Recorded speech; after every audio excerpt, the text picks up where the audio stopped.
Hi bestie, σήμερα θα σε πάρω μαζί μου που θα πάω για φαγητό με τα γόρι μου.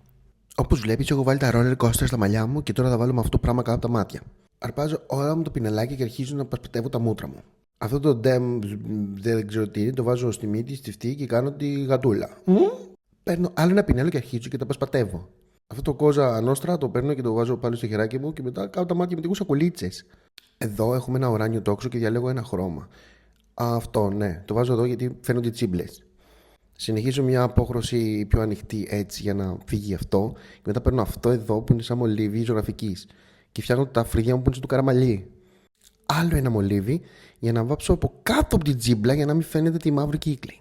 Και αυτό εδώ το βλέπει, ζήλευε, το έχω μόνο εγώ. Το βάζω εδώ κούτελο όπου βρω.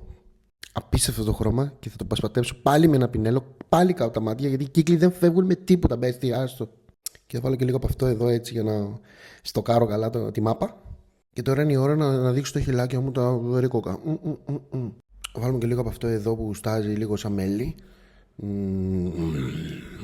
Και τώρα μπες, είμαι έτοιμη να πάω να φάω. Α, κάτι ξέχασα. Περίμενε.